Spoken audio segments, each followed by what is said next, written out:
Coming up on this week's episode of the Ask Women podcast, we have a former Neil Strauss employee, which is pretty interesting because he's going to teach us all about how to state your intent with women, how to avoid being nice and instead be kind. He's also going to provide us with some exercises and little tools you can use to make sure you're not being too nice to women and actually being kind instead. And then we're also going to talk about how to be interesting and how to express your interesting to women. So keep listening.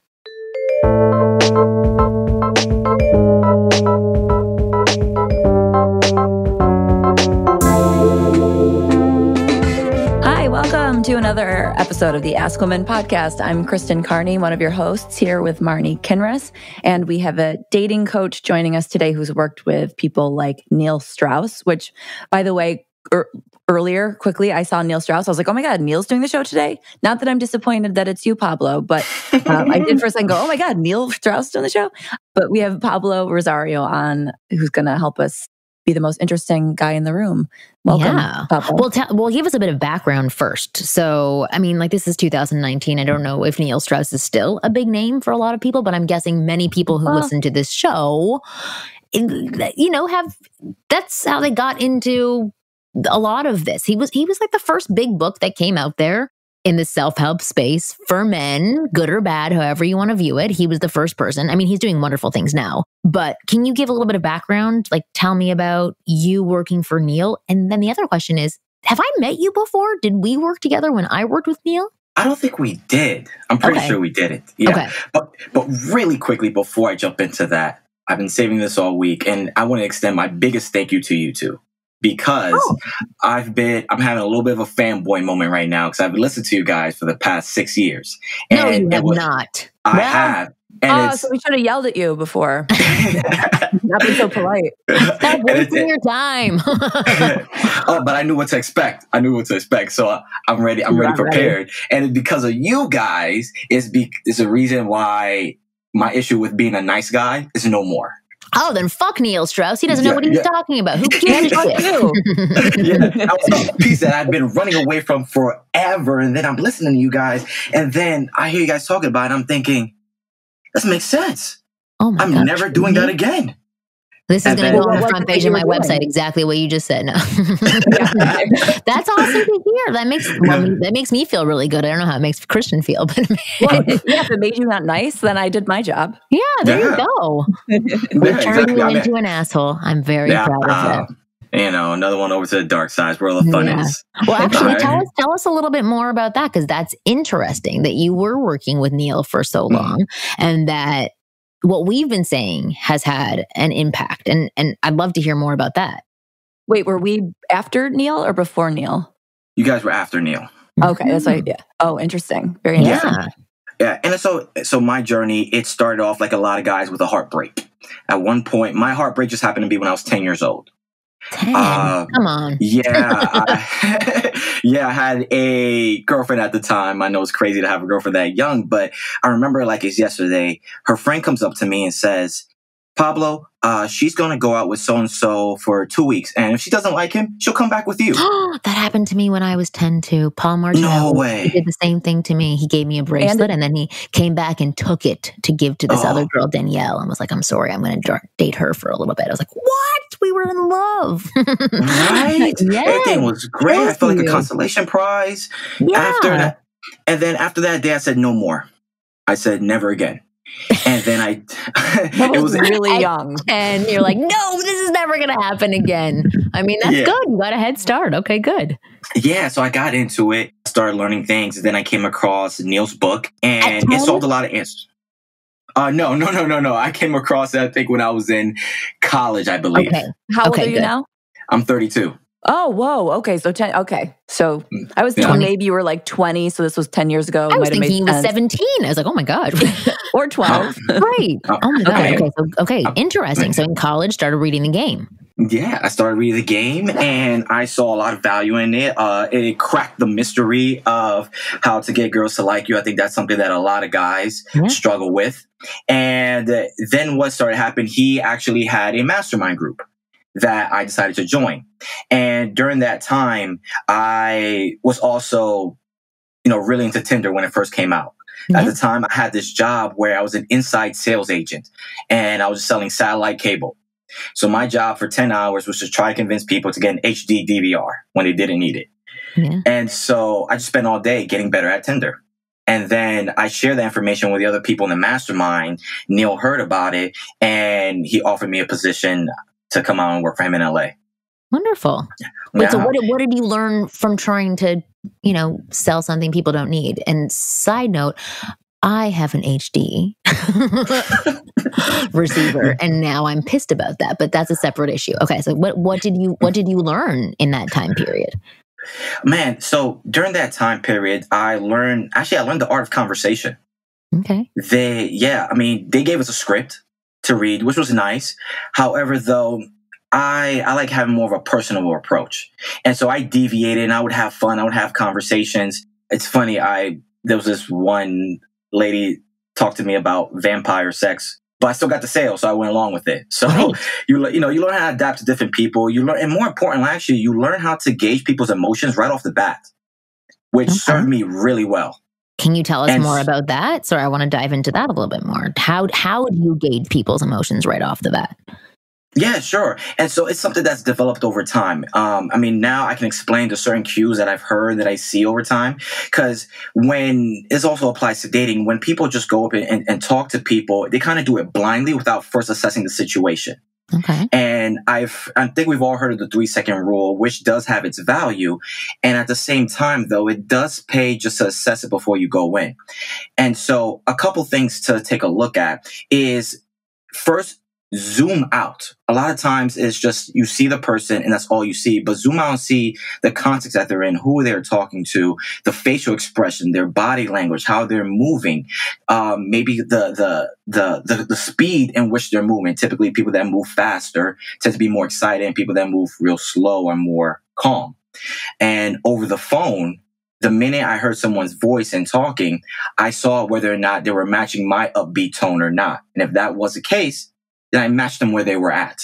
And that's the key right there. Not to try to change them, but to meet them where they're at and then guide them up to a fun place, which is the way I always thought about it. Okay. I love that. Yeah. And so that actually paid off.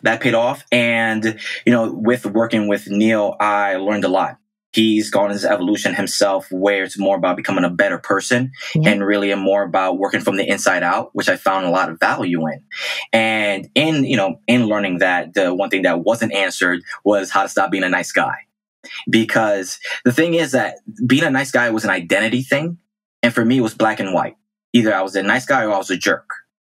And I didn't want to. And that's true for a lot of guys as well. Yeah. Yeah. And we don't want to be the jerks. We don't want to be the jerks. That's just the way we are. Yeah. However, we're in this place of conflict because we see all the jerks having success with all the women. Right. And so the question is, what's one to do? And then I came across your podcast. Nice. And the piece of advice that always stuck with me and that I preach to the world and that I say that I got from you two is that the reason why you get friend zoned is because you never make your intentions known.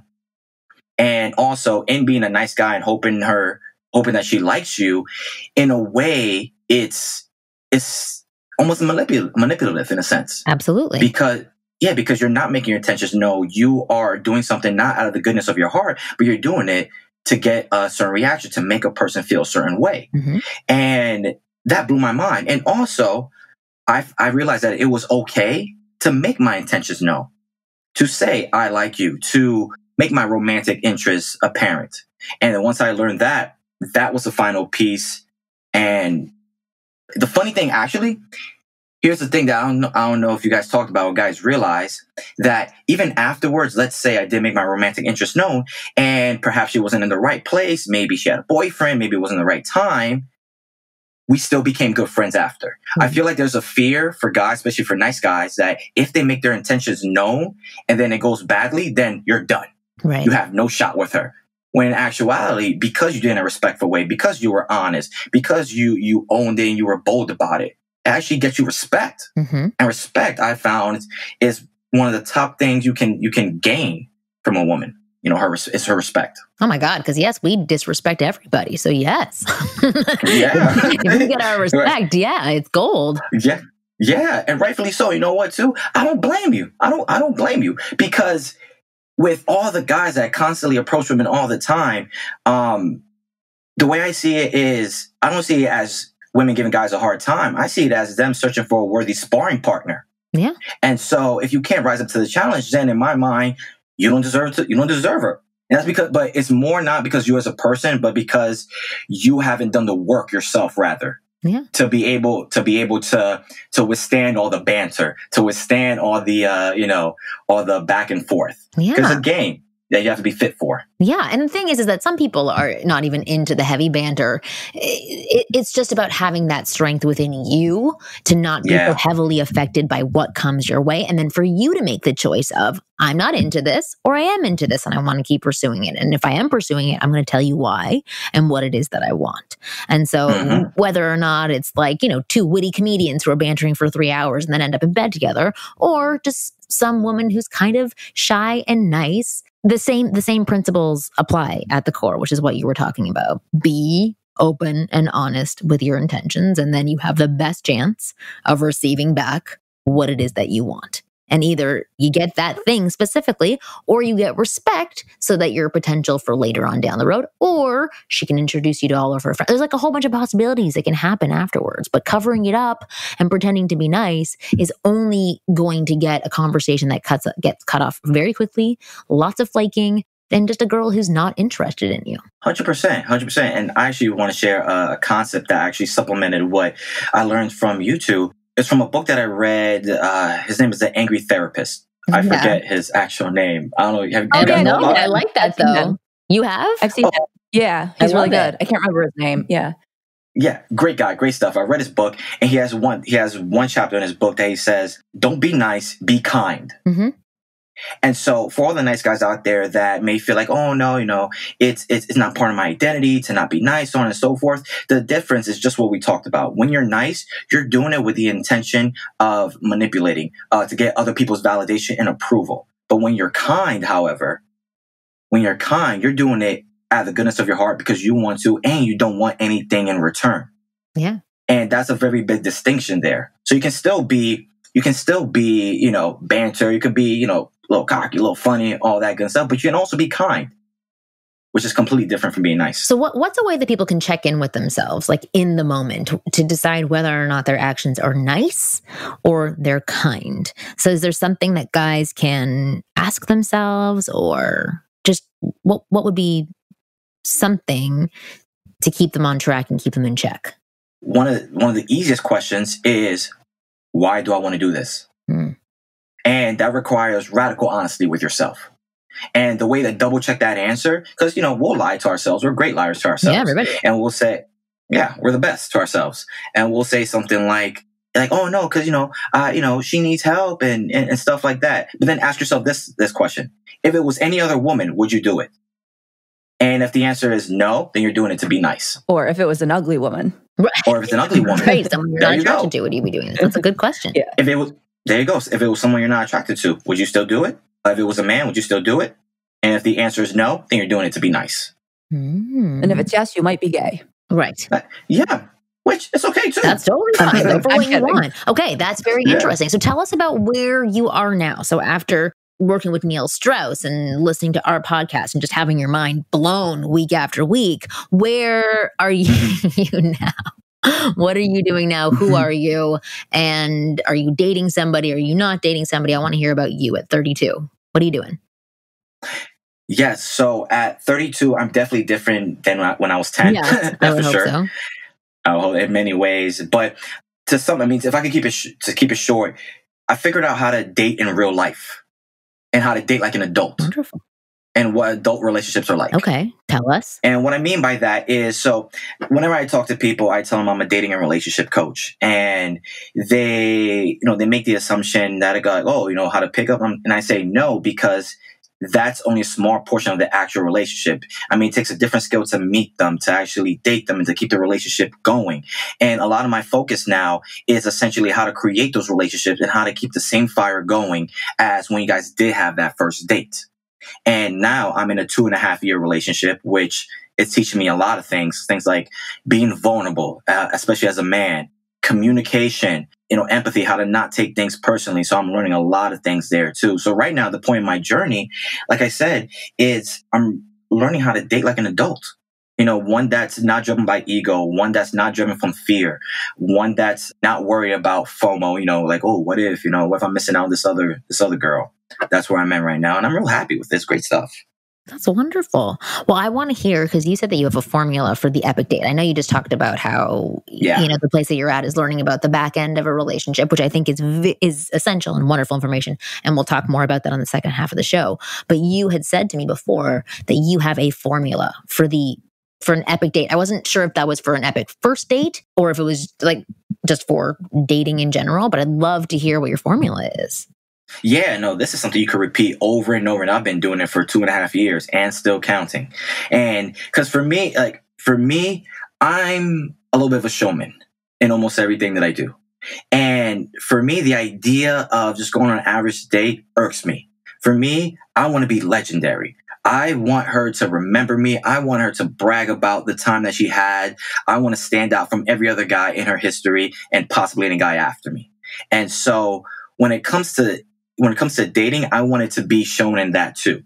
And so this came about, actually created while I was dating my current girlfriend. And essentially, it's a way to have a fun, memorable date every single time that you can repeat. And it's 4 parts to it. All right. Part 1 is that you need a theme, an overarching theme that you guys are going to create everything from. It could be a horror theme, nerdy theme. It could be an inside joke type of theme. But you need a theme that you're going to build everything from, kind of like the genre of a movie, so to speak. Okay. I think they're all going to have a nerd theme though, underlying like the most basic part of it. Definitely nerd theme. Oh, definitely. Just because you're having a theme in general means that you're a nerd. Right. And it works. Awesome. Yes, exactly. And it works because nerds win too. Right. And it's funny enough, I actually did create a nerd date, which I'll explain to you at the end. But the second thing you need are parameters. So like rules of a game. So for example, one time me and my girlfriend, we did a little kids date. That was the name of it. And the parameters were just like little kids. You had to hold hands while crossing every street. And every time we did cross the street, we could only step on the yellow lines. And so whatever date you create, parameters of who you can talk to, what things you could do, what can't you do, what are the rules of the game. This is what makes it fun. Okay. Yeah, well, actually, Kristen, I want to hear your opinion. So let's say you went on a date and some guy was like, okay, for this date, we're not allowed to step on yellow lines. What would you think? Depending on what I thought of the guy, if I didn't like him, I would then intentionally step on every yellow line. But if I really liked him, if he pulled it off in the right way, it's one of those things where if it was this like dude that I just was not into and he's like, all right, now we can't step on yellow lines, I would be like, fuck off. But if he was this really charismatic, fun guy that I was into, I'd be like, yeah, let's avoid the yellow lines and the cracks so we don't break your mother's back. Like I would go along with it if I liked him. So how do you get to the point where you like the person? I don't know if that can push them to the other side, push them over to like you or not. But I do think. Well, I'm trying to picture like some of my more monotone clients. I guess that's how I'll label them. Maybe more timid or boring, laid back clients pulling off something like this. Because I would be totally into something like this if I was into the guy and he was very charismatic and it was cute and adorable. But for somebody who maybe is not as charismatic or outgoing, how do they pull off the same thing, which I think is actually a great tip, to think of it as a theme and fun and enjoyable and something you can both experience together. How do they pull that together on a not lesser level, but you know what I mean? Like it seems 4 steps down. Before you answer, Pablo, I would guess you would have to set the precedent beforehand, so it wouldn't be this crazy level jump from quiet, reserved guy to all of a sudden, oh my God, don't step on yellow cracks. Like you'd want there to be some sort of natural flow from. You can only have chicken wings on this date. Yeah, okay, it would be so weird if this personality-less, harsh way to say it, but like a guy who's very monotone all of a sudden did that. So how would you make them transition from, so it wouldn't be such a harsh difference between the two? Well, you hit the nail on the head, so obviously you can't make that jump. However, there's still a way to when, there's still a way to do that. And the key behind all of this is to, if I were to talk to a guy, choose the things that you are interested in that really make you happy. Because from that, it's going to spark the joy. So no matter how monotone you are, there are things that bring us joy and that brings excitement. And it's your excitement is what's going to spill over and become contagious, and the woman will catch on to it. And so before you even, so I guess the real answer, the real focus point is not even the date, but actually before then. It's actually yourself. Finding out the things that you really enjoy, the things that really bring you to life. Like if you're a nerd, you love books, go to books. If you like Dungeons and Dragons, rock climbing.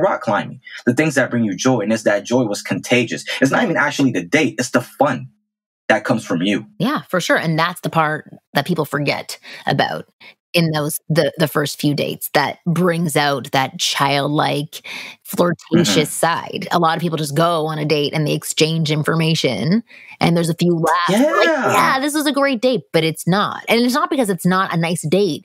It sucks that we do need to experience more, and we do need to feel more from that first date in order for us to think, we want to go out again. Unless there's like extreme chemistry there and an extreme connection and attraction at a very basic level. Right. We're going to take a quick break, and then I want to dive into more about how to be interesting. We've talked about this a lot on the show recently, but I'd like to hear your take on this, and then maybe a few points on how you help people figure out their interests, because some people don't have any. So we'll be back in a minute.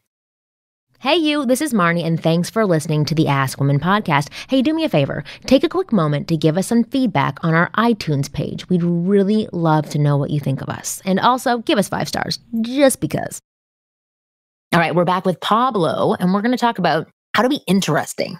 Because you mentioned a few things before. If you like rock climbing, if you like this, I will tell you that, like, I have something on my calendar for this week to read an article on how to create a vision for yourself and how to find your interests. Okay, because that means that for me lately, I feel like I am void of interest and void of a vision right now. And so when people do ask me that question, like, what makes you so interesting? I'm not saying rock climbing. I'm not saying these big extreme things. Like, obviously, there's the obvious things that make me interesting. I have an interesting job. I do a podcast and all that stuff. And I do have passion in my life. But for me, I'm looking for that next level. So how do you guide people in this space of how to be interesting if they themselves don't know what's interesting about them or don't understand what may be interesting to themselves and to other people?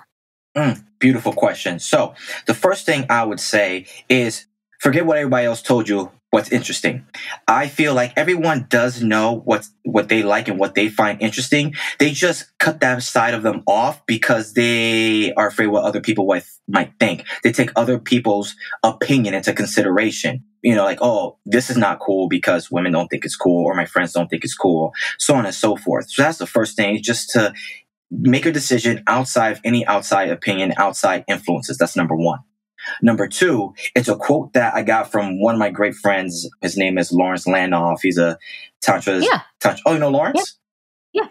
Oh, Lawrence is a rock star. And his girlfriend wife. My friend Kelsey used to live with them.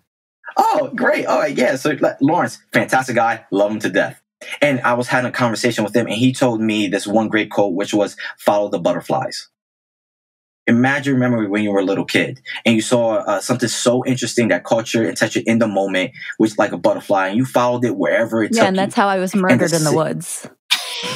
Oh, yeah. That's so interesting. No, I do love that. I love that follow the butterflies, because as soon as you said that, it kind of lit me up inside, because I think I've pushed away a lot of my quote unquote butterflies. Yeah. And once I've embraced them and let it be okay to like them, it has woken me up as a person, I think.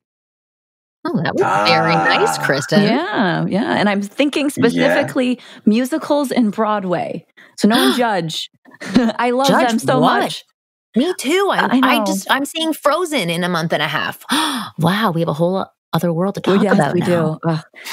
I just opened up to Broadway musical. I saw Aladdin for the first time this year. Oh. Blow my mind. Blow my mind. Amazing. I know. Yes. Oh, so wonderful. Yeah. Wait, okay. So these are things that most people may think, oh, this is kind of like either, not very masculine but there's something that all of us are saying we really enjoy and other people can enjoy those things. What about people who their interests are very solitary? So they maybe like jujitsu, or I'm trying to think of other things like playing, like as you said before, Minecraft, playing video games. Literally solitaire. Yeah, or playing like things like that where people are like, I go and I do these things by myself. And so that's not so interesting to other people. Wouldn't be interesting on a date. How do you then work that to bring it to a fun date? Easy. So what makes it awesome is not often what you do, is why you do it. There's a reason why, we do Minecraft, why we do jujitsu. And if you're able to communicate and convey that reason, you're going to make people fall in love with you. Yeah. So how do you find out these things? Like, so on your own, give yourself half an hour. How, if you're just like, I like it, that's it, I just like it. How do you dissect that more? Or do you have to dissect it more? No, you can. And this is the way I like to do it. So first is just establish what is it, that thing that you like to do. Get clear on that. And it doesn't even have to be anything like concrete. You could just start with anything. Now, then you have to ask the second question, which is, when you're doing this thing, what are you really doing? What's really happening? And whatever that answer is, that's your magic answer. So, for example, I used to put on conferences for Neil. And if you were to ask me back then, oh, Pablo, what do? You put on conferences. I would tell you, no, what I'm really doing is putting on experience. That's what's really happening. And so with that in mind, that from there, I create everything else. I could ask you the same thing. When you guys are doing this podcast, you're not just talking, giving advice, making jokes back and forth. What are you really doing? Which is awesome. Right? Sleeping is what I'm really doing. Yeah, she's like cuddled up in bed right now in her high heels. No, but you're right about that. Because like at the end of the day, we keep coming back to do this, right? So it's not just us talking. There's some benefit that we have for ourselves to doing these shows, that it feels good. I mean, there's a million reasons, and there's a million things that you could dissect that then you can explain to other people. Exactly. You could convey that to other people, and then you could transform that into a date. So, for example, with me, it was creating experiences. Like that's my thing. Also, creating experiences and helping people realize their own magnificence.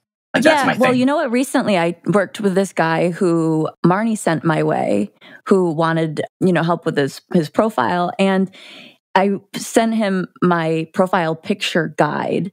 And he read it and said, this is actually really discouraging because I don't do any of the things that are in this. Like because I was talking about different settings to get photos and different people to take your photos, who to be in your photos with.